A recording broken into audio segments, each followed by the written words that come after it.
Antoine Chognon est venu nous proposer le stéthoscope. Le stéthoscope. Alors, le stéthoscope, c'est une petite révolution dans l'hygiène de l'auscultation. C'est le premier protège-stéthoscope à usage unique, c'est cela?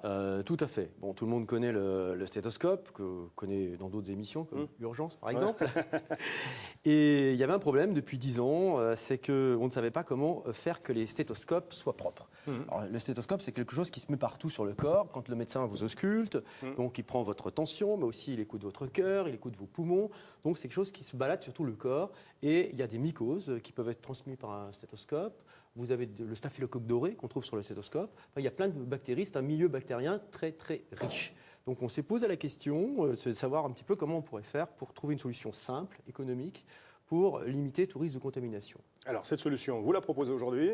Alors voilà, c'est un produit français qu'on a breveté. C'est une membrane, petite membrane fabriquée à Remiremont. Qui n'est pas fabriquée à Remiremont. C'est nous qui avons conçu. C'est fabriqué à côté de Rouen. D'accord. Voilà. Et donc il suffit pour le médecin de la décoller et de la coller sur la paroi du stéthoscope. Et donc là, vous avez tout risque de contact entre l'appareil et le patient est éliminé.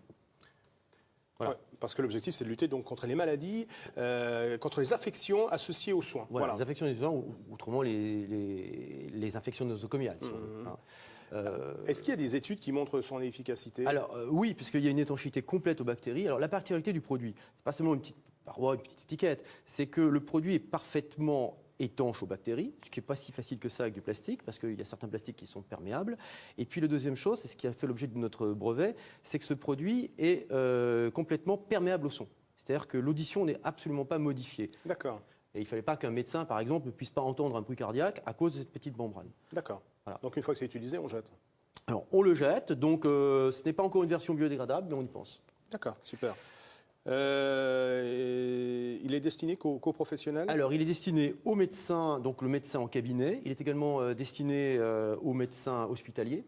Et en fait, le concept était un petit peu plus large parce qu'on s'est un peu posé la question après ce produit. On s'est dit, il faut que le patient qui rentre chez un médecin soit absolument sécurisé. Et c'est-à-dire, ça fait l'objet d'ailleurs d'une réflexion de la part des pouvoirs publics sur les infections qui sont liées aux soins en dehors des établissements hospitaliers. D'accord. Et donc, on s'est posé la question. Donc, vous avez les deux produits qui sont utilisés chez un médecin régulièrement, deux dispositifs. Vous avez le stéthoscope, et puis vous avez le tensiomètre. Alors, le tensiomètre, c'est un petit peu plus difficile pour résoudre le problème. Ce qu'on a fait, nous, parce que le brassard usage unique existe, mais c'est pas très pratique, c'est pas très confortable. Donc, on a simplement proposé, et on est en train de mettre sur le marché, une pochette pour tensiomètre qui se change une fois par jour ou une fois par semaine. Parce que la difficulté, c'est de nettoyer le brassard. Ça, c'est pas facile. Francis? Oui, je pense que ça peut être très intéressant pour éviter pas mal de problèmes, effectivement. Oui. Tout à fait. Est-ce qu'ils étaient fréquents, ces problèmes?